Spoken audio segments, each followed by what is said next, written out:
নমস্কার। উপস্থিত সকলকে আমার আন্তরিক প্রীতি, শুভেচ্ছা, ভালোবাসা, বড়দের শ্রদ্ধা ও নমস্কার জানিয়ে আজকে সরাসরি একটা অনুষ্ঠান। বিভিন্ন দিন বিভিন্ন সমস্যা নিয়ে আমরা আলোচনা করি। আজকেও চেষ্টা করব বিভিন্ন মানুষের বিভিন্ন ধরনের চাওয়া, কারো শিক্ষা নিয়ে, কারো কেরিয়ার নিয়ে, কারো সংসার জীবন নিয়ে, কারো সন্তান ভুল পথে পরিচালিত হয়েছে, কেউ নেশাসক্তি হয়ে গেছে, কেউ লটারির টিকিট কাটে, বিভিন্ন লোকের বিভিন্ন সমস্যা, সেগুলো নিয়ে আলোচনা। আজকে আলোচনা করব যে বিষয়গুলো আপনারা বেশি করে জানতে চান, তার মধ্যে কোনো একটা বিশেষ বিষয় নেই, লটারি। বহু মানুষ কিন্তু লটারির টিকিট কাটার সঙ্গে যুক্ত। বক্তব্য হচ্ছে আপনি লটারির টিকিট কাটেন না বা আমি কাটি না মানে পৃথিবীতে কেউ কাটে না তা নয়। এত লটারির টিকিটের দোকান, তার মানে লটারির ক্রেতা তো আছে, নাহলে বিক্রেতা থাকবেই কোত্থেকে এত। তাই তাদের জন্য ফাটকা লাকি নাম্বারের গুরুত্ব। ফাটকা লাকি নাম্বার ঠিকঠাক যদি আপনি করতে পারেন এবং যদি আপনার ভাগ্যে থাকে, তাহলে আপনার জীবনে বড় প্রাইজ করবে।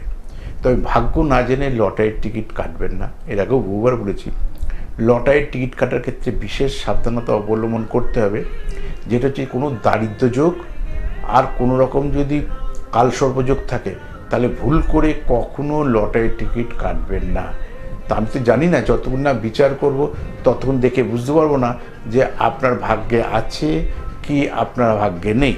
তো ঠিক সেই আঙুলে দেখুন, আজকে একটা দারুণ লাঠি নাম্বার দিয়েছি, যারা বুঝতে পারেন না অথচ ভাগ্যে আছে কেউ বলেছে, তাহলে এই রেডিমেড নাম্বারটা নিয়ে নেবেন।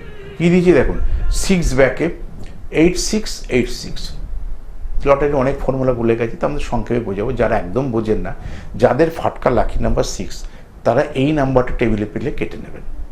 একটু আগেই বললাম, যদি কালসর্পযোগ দারিদ্র্যযোগ থাকে, করজোড়ে নিবেদন করব, তারা লটারির টিকিট কাটবেন না বা কাটা থেকে বিরত থাকুন, বন্ধ রাখুন। ভাগ্য দেখে নিয়ে তারপর এগোন, কারণ এটা শ্রম ওরিয়েন্টেড না, সম্পূর্ণ ভাগ্য ওরিয়েন্টেড। এই যে ফাটকা লাকি নাম্বার দিলাম, প্রত্যেকদিনই তো লটারির টিকিটে খেলা এতবার করে দিনে হচ্ছে, কেউ না কেউ পাচ্ছে, কিন্তু আপনি কি পাচ্ছেন? তা হয়তো আপনার ভাগ্যের নেই। এইটাকে কিন্তু মেনে নেওয়া শিখতে হবে। অনেকে বলে ভৃগুদা দেখালে যদি বলেন আপনি আমার ভাগ্যে নেই, ভাগ্যে নেই তো ভালো, আবার ঈশ্বর তো কোনো না কোনো রাস্তা দিয়েছে। সবাই কি লটারি টিকিট কেটেই ধনী হয়? পৃথিবীতে এডুকেশন করছে, চাকরি করছে, ব্যবসা করছে, আপনিও করবেন। কিন্তু দিনের পর দিন আপনি দেনাগ্রস্ত হয়ে যাচ্ছে, নেশাগ্রস্ত হয়ে যাচ্ছে লটারি টিকিট কেটে কেটে, সেগুলো আপনারাই বলছেন আমাকে। একটা নাম্বার দিয়ে দেন যাতে আমি ফার্স্ট প্রাইজ পেয়ে যাই। আর আপনার ভাগ্যে না থাকলে কি আমি কি লটারি খেলাই নেই? আপনার নাম্বারটা আমি ধরে দিয়ে দেবো? তাহলে আপনার ভাগ্যে থাকতে হবে। আমি ভাগ্যের আইডিয়াটা দিতে পারি, কোন সময় পেতে পারেন, কেন পাচ্ছে, যেন এডুকেশন গাইড করি। আপনার আইডিয়াল এডুকেশন, আইডিয়াল প্লেস, ঠিক সেরকম আইডিয়াল টাইম, কোন সময় আপনি পাবেন, কি আদৌ কোনো দিনই আপনি পাবেন না, নাকি আপনার এই কালসর্পযোগ আছে, কি দারিদ্র্যযোগ আছে, এই কারণে লটারি টিকিট কাটা উচিত না, এইগুলোকে প্রতিকার করে তারপরে এগোতে পারেন। তো এগুলো না দেখলে আপনাকে তার গাইডেন্স আমি কি করে দেবো? আজকে ফাটকা লাকি নাম্বার দিলাম, দেখেছেন 8686, আর ব্যাকে 6 মানে শুক্র। তাহলে যদি আপনার ফাটকা লাকি নাম্বার কেউ 6 তৈরি করে থাকে, তাহলে এই ডাইমেনশনের নাম্বার নেই। এই তিনটে নাম্বারে, এই নাম্বার কটার মধ্যে কী আছে? 3টে 6 রয়েছে। 3টে 6কে আমরা এরকম পর যোগ করে দিই। 3টে 6 করে দিলে 18, 18 মানে 9। কেন 18 মানে 8 + 1 = 9 হয়ে গেছে।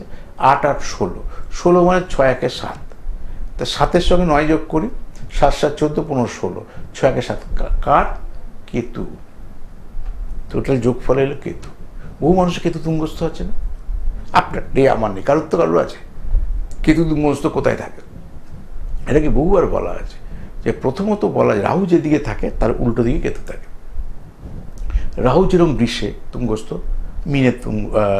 মিথুনে তুঙ্গস্থ, মতান্তরে দুটো জায়গায়, ঠিক সেটা উল্টো দিকে কেতু, একটা বৃশ্চিকে তুঙ্গস্থ, একটা ধনুতে তুঙ্গস্থ।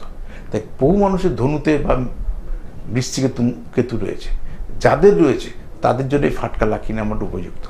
যে সমস্ত জাতক জাতিকাদের শুক্রের দশা চলছে, বুধের অন্তর্দশা চলছে, কেতুর প্রত্যন্ত দশা চলছে, তাদের জন্য এই ফাটকা লাকি নাম্বার উপযুক্ত। এই নতুন বাংলা বছরের 1432-এ এই নাম্বারের খেলবে এবং আপনার লাইফস্টাইল বদলে দেবে। যদি আপনার ভাগ্যে থাকে তবে এগোবেন, আদারওয়াইজ না এগোনোটাই বুদ্ধিমানের কাজ। কারণ যাই করবেন নিয়ন্ত্রিত লাইফ লিড করা, কোনো নেশায় যাতে পরিণত নয় সেটার দিকে খেয়াল রাখবেন। আমি শ্রী বিজ্ঞানের আপনাদের ছিলাম, আছি, থাকবো। নমস্কার।